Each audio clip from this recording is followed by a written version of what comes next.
नमस्कार. मालिकेच्या पुढील काही भागांमध्ये आपल्याला खूपच जबरदस्त असा ट्विस्ट पाहायला मिळणार आहे.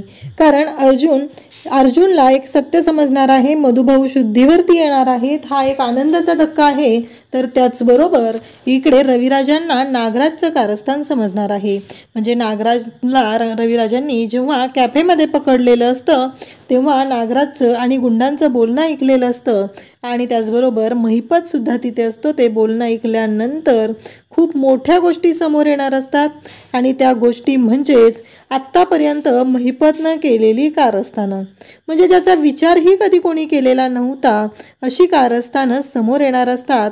आणि त्याचबरोबर त्या सगळ्या कारस्थानांमध्ये सामील असते ती एकच व्यक्ती आणि ती व्यक्ती म्हणजेच इकडे असते ती व्यक्ती म्हणजेच नागराजने ज्या पद्धतीने कारस्थानं केलेली होती ती सगळी कारस्थानं समोर येणार आहेत आणि खऱ्या अर्थाने या सगळ्या गोष्टी घडणार आहेत. त्याचबरोबर आपल्याला पाहायला मिळतं की अर्जुनला आता हॉस्पिटलमधून फोन आलेला असतो आणि मग अर्जुन धावतच हॉस्पिटलला येतो. अर्जुनला काळजी वाटत असते की काय झालं, कारण प्रतापने ऑलरेडी फॉरेनवरून डॉक्टर बोलवलेले असतात आणि त्या डॉक्टरांकडून इकडे ट्रीटमेंट मधुभाऊंवर सुरू केलेली असते. ही गोष्ट कोणालाच माहिती नसते. अर्जुनला बोलवलेलं आहे म्हणून अर्जुन धावतच आता आलेला असतो आणि मग नर्सला विचारतो काय झालं, डॉक्टर कुठे आहेत, मला अचानक फोन आलेला हॉस्पिटलमधून म्हणून मी एवढा धावत आलेलो आहे.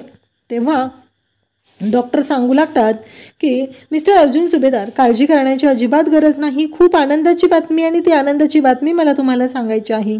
अर्जुन म्हणतो आनंदाची बातमी, सांगा ना डॉक्टर काय झालं, मधुभाऊ बरे आहेत ना, शुद्धीवर आले ना ते, असं म्हणू लागतो. त्यावेळेस डॉक्टर म्हणतात की हो, मधुभाऊ शुद्धीवरती आलेले आहेत.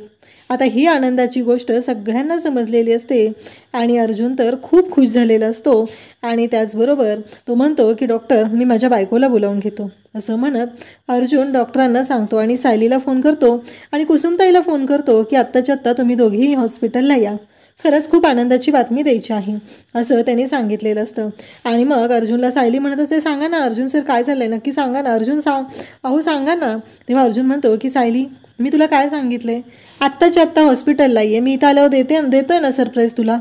असं म्हटल्याबरोबर सायली आणि कुसुमताई दोघीही धावत आलेले असतात आणि जेव्हा त्या दोघीही धावत येतात तेव्हा मात्र अर्जुन त्यांची वाटच बघत असतो आणि त्याचबरोबर अर्जुन जेव्हा आता त्यांची वाट पाहतो तिथं मधुभाऊंना भेटतात तर इकडे रविराजांना अर्जुनला एक गोष्ट सांगायची असते. ती म्हणजे अर्जुनने सायलीचं ID कार्ड पाहिलेलं असतं आणि अर्जुनला मधुभाऊंनी काही गोष्टीसुद्धा सांगितलेल्या असतात. तेव्हा अर्जुन हा मधुभाऊ इकडे रविराजांकडे येतो, त्यांना फोन करतो, सायलीला तिथे हॉस्पिटलमध्ये सोडतो आणि त्याचबरोबर तो स्वतः इकडे येतो. तेव्हा मात्र इकडे रविराज तिथे वाट बघत असतात. रविराज म्हणतात काय झालं अर्जुन, एवढं काय सिरियस होतं. अर्जुन म्हणतो की सिनियर मला तुला काहीतरी सांगायचं आहे. तेव्हा मात्र इकडे अर्जुन तसं म्हटल्याबरोबर इकडे अर्जुनला रविराज म्हणतात काय सांगायचं आहे तुला. तेव्हा अर्जुन सांगू लागतो की मला तुला तन्वीच्या बाबतीतलं एक सत्य सांगायचं आहे, जे मधुभाऊंनी मला सांगितलेलं आहे की तन्वी म्हणजे सायलीचे आईबाबा जिवंत आहेत. तेव्हा रविराज म्हणतात अरे ही खूप चांगली गोष्ट आहे.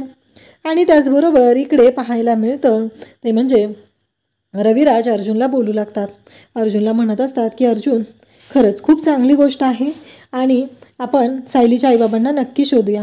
तेव्हा रविराजांना इकडे अर्जुन सांगू लागतो की सिनियर आपल्याला जास्त काही शोधावं लागणार नाही.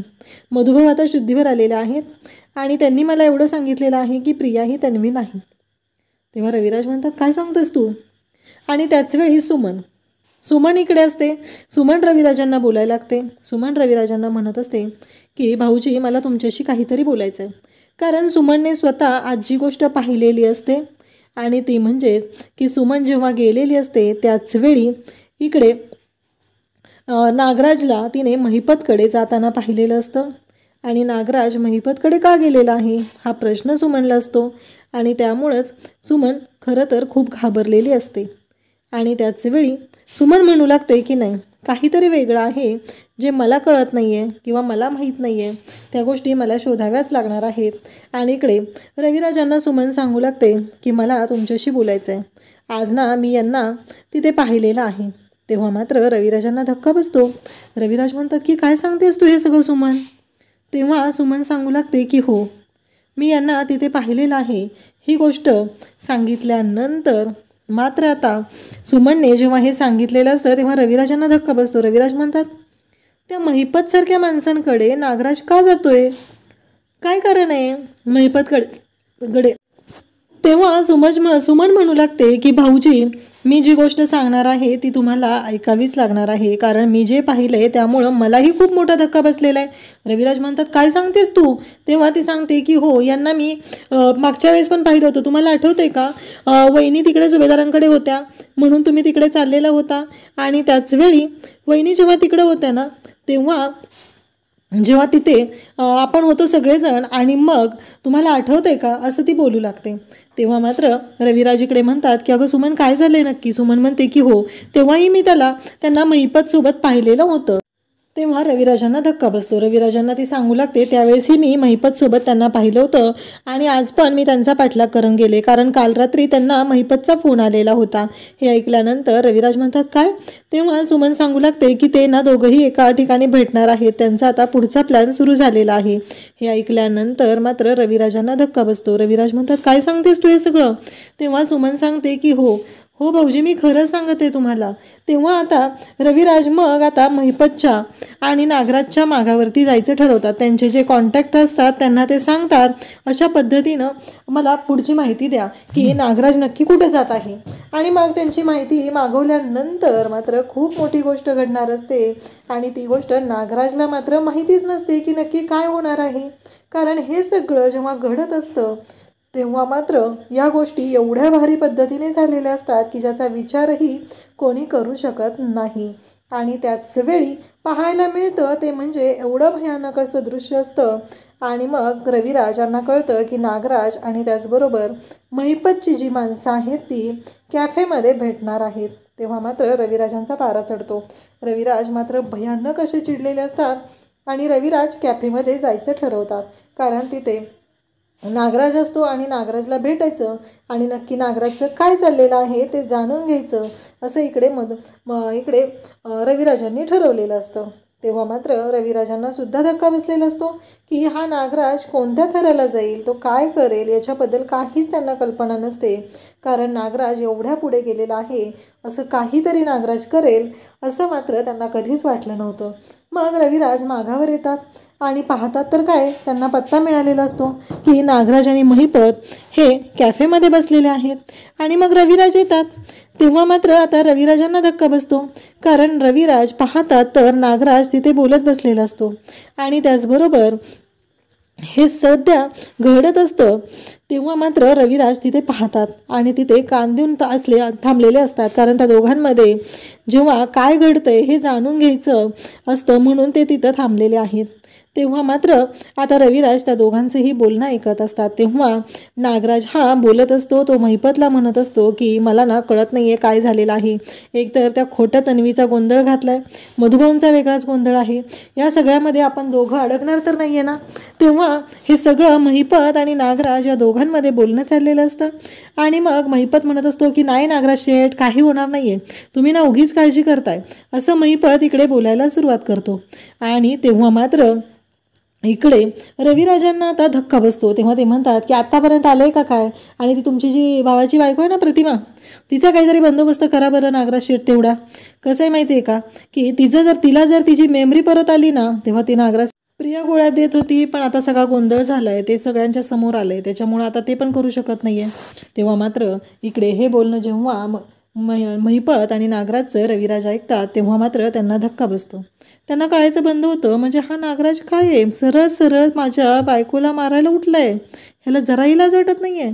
त्याचबरोबर ते म्हणू लागतात, कसं आहे माहिती आहे का, तिची जर मेमरी परत आली तर 22 वर्षापूर्वीचं सत्य पुढे यायला वेळ लागणार नाही, कारण त्यांच्या गाडीचा अपघात आपण केलेला होता हे जर सर्वांच्या समोर आलं तर मात्र आपण बरबाद, असं इकडे महिपत बोलत असतो. तेव्हा महिपत म्हणत असतो, कसं आहे माहिती आहे का नागराज शेठ, त्यानंतर मी तिच्या तोंडावर जळकं लाकूड मारलं होतं, आणि तेव्हा मात्र जे घडलेलं होतं ते तिनं माझा चेहरा पाहिलेला आहे. आता मात्र नागराज हादरतो. नागराज म्हणतो, मग आता काय करावं लागेल? प्रियाचा तर काही उपयोग नाही आहे, कारण तिला आपण इथे खोटी तन्वी बनवून आणलं, पण त्याचा आपल्याला काहीच फायदा झालेला नाही, कारण ती आपल्याच अंगलट आलेली आहे असं बोलणं इकडे सुरू झालेलं असतं. त्याचवेळी पाहायला मिळतं की नागराज आणि महिपत दोघंही बोलत असतात आणि मग त्यांचं बोलणं मग इकडे रविराजांनी ऐकलेलं असतं. रविराजांना धक्का बसतो, म्हणजे हा काय माणूस आहे, माझ्याच बायकोच्या जीवावर उठलेला आहे, माझ्याच पैशांवर जगतो, माझ्याच पैशांवर माज करतो आणि हे सगळं काय आहे, हा प्रश्न इकडे रविराजांना पडलेला असतो. आणि त्याचबरोबर इकडे मधुभाऊच्या बाबतीतही बोलणं त्यांचं चाललेलं असतं. इकडे रविराज भयानक चिडलेले असतात. रविराज म्हणत असतात की हे काय होतंय, आणि त्याचवेळी त्या कॅफेमध्ये रविराज एवढे भडकलेले असतात, ते म्हणत असतात की नाही, मला या सगळ्याचा जाब विचारावा लागणार आहे. आणि नेमकं इकडे मधुभाऊंचं बोलणं चाललेलं असतं आणि त्याचवेळी रविराज तिथून रागाने निघून जाऊ लागतात. इकडे अर्जुन आता हॉस्पिटलमध्ये आलेला असतो आणि पुन्हा तो विचार करत असतो. मधुभाऊंनी त्याला ज्या गोष्टी सांगितलेल्या असतात त्याबद्दल तो विचार करू लागतो. आणि इकडे नागराजची मात्र मस्ती जरा वाढतच चाललेली आहे. सुमननेही रविराजांना जे सत्य सांगितलेलं आहे, त्याचबरोबर चैतन्यने सुद्धा खूप वेळा नागराजला पाहिलेलं आहे. त्याचबरोबर महिपत आणि साक्षीची केस घेऊन सुद्धा नागराजच घरी आलेला होता. या सगळ्या गोष्टी रविराजांना आठवत असतात आणि रविराज म्हणत असतात की हे सगळं काय आहे. तेव्हा नागराज घरी येतो. रविराज विचारतात की नागराज कुठं गेलेलं रे, नाही दिसला नाही आहेस तू म्हणून विचारतोय. तेव्हा नागराज म्हणत असतो की नाही, ते बाहेर गेलो होतो जरा कामासाठी मित्राकडे. तेव्हा रविराज म्हणतात, कोणता मित्र आहे रे तुझा असा, जो तुला रात्री अपरात्री कधीही फोन करत असतो, नक्की काय चाललं आहे तुझं, मला कळलं पाहिजे तुझं काय चालू आहे, असं इकडे रविराज त्याला विचारू लागतात. तेव्हा नागराज मात्र ततफप करायला लागतो. तेव्हा रविराज म्हणतात की मला माहिती आहे, मी तुला पाहिलेलं आहे. तेव्हा नागराज म्हणत असतो, दादा काय बोलतोयस तू हे, अरे मी मित्राकडे गेलेलो. मग इकडे रविराज सांगत असतात त्या कॅफेचं नाव, तू त्या कॅफेमध्ये मित्राला भेटलेलास का रे. आता इकडे नागराजला धक्का बसतो. सुमन म्हणते की तुम्ही ना महिपतला भेटायला गेलेला होता, हे सुद्धा मला माहिती आहे. तेव्हा इकडे नागराज म्हणतो की काय बोलतेस ग सुमन, म्हणजे मला ना कळतच नाही आहे हे सगळं तुझं काय चाललेलं आहे.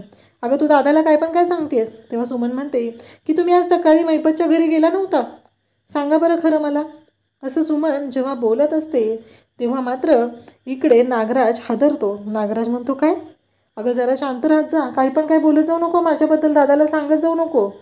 हे ऐकल्यानंतर सुमन म्हणत असते मी काही नाही सांगत आहे, जे खरं आहे ना तेच सांगत आहे. तेव्हा मात्र नागराज आता हादरलेला आहे, त्याच्या शिट्ट्या वाजलेल्या आहेत, कारण त्याला कळायचं बंद झालेलं आहे. कारण नागराज म्हणत असतो की नाही दादा. तेव्हा रविराज म्हणतात की एक गोष्ट लक्षात ठेव नागराज, अजूनही मी ही ॲडव्होकेट रविराज किल्लेदार आहे. तुला वाटलं असेल की मी माझी वकिली सोडून दिली आहे, म्हणजे माझं डोकं बंद झालं आहे, पण एक गोष्ट लक्षात ठेव, मी वकिलीही सोडलेली नाही आहे आणि माझं डोकंही बंद झालेलं नाही आहे. माझे सोर्सेस जे आहेत ना ते कामं करतात. हे ऐकल्यानंतर मात्र आता नागराजला धक्का बसतो. नागराज म्हणू लागतो की हे सगळं काय घडतं आहे. इकडे अश्विनसुद्धा प्रियाला भेटायला आलेला असतो. अश्विनला आता कळलेलं असतं की प्रतिमाच्या गोळ्या बदलण्यामागे, प्रतिमाला चुकीच्या औषधं देण्यामागे तन्वी आहे. तेव्हा अश्विन तिला विचारू लागतो की तुझं काय चाललं आहे तन्वी, तू प्रतिमात त्याला चुकीच्या गोळ्या का देत होती. तेव्हा प्रिया म्हणते की नाही अश्विन, तुझा काहीतरी गैरसमज होतोय, मी प्रतिमाला म्हणजे माझ्या आईला चुकीच्या गोळ्या नव्हते देत, ते सगळं नागराज काका करत होते, त्यांनी केलं ते आणि त्यांनी माझ्यावरती खापर फोडलं आहे. तुला माहिती आहे का, मी कितीतरी वेळा तुला गोळ्या दाखवायलाच घेऊन येणार होते, तू मला गोळ्या मागत होता की नाही, पण मला ना नागराज काकांनी त्या गोळ्या तुझ्याकडे देऊ दिल्या नाहीत. तेव्हा नागराज काका मला धमकवायचे, म्हणायचे की याच्यापेक्षा मोठा डोस देऊन तुझ्या आईला मारून टाकेल. तेव्हा मला काळजी वाटायची रे माझ्या आईची, म्हणून मी शांत राहिले होते, असं इकडे प्रिया बोलत असते. तेव्हा इकडे अर्जुन हॉस्पिटलमध्ये आलेला असतो. पुन्हा एकदा अर्जुनला आता मधुभाऊंना भेटायचं असतं, म्हणून तो हॉस्पिटलमध्ये आलेला आहे. आणि त्याचवेळी इकडे तिथं नर्स असतात. नर्स विचारतात की काय झालं. तेव्हा त्या सांगू लागतात की आत्ता मधुभाऊंची तब्येत ठीक आहे, काळजी करायची गरज नाही आहे, असं नर्सने सगळं सांगितलेलं असतं. आणि अर्जुन मात्र म्हणत असतो की खरंच मधुभाऊ बरे झालेत, हे बरं वाटतंय. मधुभाऊ आता अगदी उठून बसलेले असतात, त्यांना व्हीलचेअरवरती वगैरे फिरवलं जात असतं. पण एक गोष्ट मात्र घडत असते, ती म्हणजे मधुभाऊ शुद्धीवर तर आलेले असतात, पण त्यांची वाचा गेलेली असते. त्यांना जो ट्रॉमा असतो ना तो खूप मोठा बसलेला असतो. त्यांच्यावरती जो हल्ला झालेला होता त्याहीपेक्षा मोठी गोष्ट असते, ती म्हणजे त्यांना बसलेला धक्का. आणि त्याचबरोबर या सगळ्या गोष्टी आता मात्र इकडे अर्जुनलाही धक्का बसलेला असतो आणि त्याचबरोबर हे सगळं जेव्हा घडत असतं तेव्हा मात्र इकडे मधुभाऊ आणि अर्जुन दोघं बोलत असतात. अर्जुन मधुभाऊंशी बोलण्याचा प्रयत्न करत असतो आणि अर्जुन जेव्हा मधुभाऊंना एक एक गोष्ट सांगू लागतो तेव्हा मात्र मधुभाऊ ऐकत असतात. मधुभाऊंना अर्जुन म्हणत असतो की मधुभाऊ तुम्ही बोला ना, नक्की काय झालेलं होतं मला सांगा, तुम्ही काय बोलत होता, हे सगळं बोलणं चाललेलं असतं. आणि तेव्हा मात्र इकडे मधुभाऊ अर्जुनकडे पाहत असतात. कोण आहेत सायलीचे आई बाबा, कुठे आहेत ते, असे अनेक प्रश्न पडलेले असतात. आणि अर्जुन मात्र इकडे मधुभाऊंना विचारत असतो. मधुभाऊ डोळ्यांनी उत्तरं देण्याचा प्रयत्न करत असतात, परंतु अर्जुनला ते कळत नसतं. आता अर्जुन म्हणत असतो की मधुभाऊंचा हातही उचलत नाही आहे आणि मधुभाऊंना बोलताही येत नाही. पण ही जी प्रोग्रेस आहे ती खूप चांगली आहे. डॅडनी फॉरेनच्या डॉक्टरांना बोलावून मधुभाऊंवरती उपचार केल्यामुळे ह्या गोष्टी घडलेल्या आहेत. लवकरच पुढच्या गोष्टी होतील आणि आता आपण लवकरच सायलीला तिचे आई बाबा मिळवून देऊ शकू. इकडे रविराज मात्र नागराजवरती भडकलेले असतात. ते म्हणत असतात की तू काय काय केले ते सांग, कारण मी पोलिसांना फोन केलेला आहे आणि मी पोलिसांना बोलवलेलं आहे. कारण मला सांग तन्वी कोण आहे, कारण प्रिया हिला तुम्ही प्लांट केलं ही गोष्ट मला कळलेली आहे. मला कळलं पाहिजे की तन्वी कोण आहे, असं इकडे रविराज नागराजला विचारत असतात. तेव्हा मात्र नागराजला त्याचं उत्तर देता येत नसतं, कारण नागराजला काही करून ते उत्तर द्यायचंच नसतं. तेव्हा नागराज सांगू लागतो की मला माहिती आहे की प्रिया ही तन्वी नाही आहे, पण तिला महिपत आणलेला आहे. आणि त्याचबरोबर मग रविराज सांगू लागतात सांग मग कोण आहे तन्वी, कुठे आहे आमची मुलगी. तेव्हा मात्र नागराज म्हणू लागतो की मला नाही माहिती दादा, ते शोधावं लागेल. तेव्हा रविराज म्हणतात की दादा म्हणू नकोस, तो हक्क तू कधीच गमावलेला आहे आणि 22 वर्षापूर्वी तू प्रतिमाला त्याचबरोबर मला तन्वीला मारण्याचा प्लॅन केलेला आहे. या सगळ्यासाठी तुला मी जेलमध्ये पाठवणार आहे, असं इकडे बोलणं सुरू असतं. आणि नागराज धाडकन जागा होतो. तेव्हा त्याला जाणवतं की आपण कॅफेमध्ये महिपतसोबत बोलत होतो आणि त्याला ते स्वप्न पडलेलं आहे. रविराजांनी इकडे पोलिसांना बोलावून महिपत आणि नागराज यांनासुद्धा जेलमध्ये पाठवलेलं आहे. हे स्वप्न नागराजला पडलेलं असतं. तो खडबून जागा होतो आणि घाबरू लागतो. आता हे स्वप्न कधी सत्यात उतरणार हे आपल्याला पाहायला मिळणार आहे. अशाच अपडेटसाठी चॅनलशी कनेक्ट राहा. थँक्यू.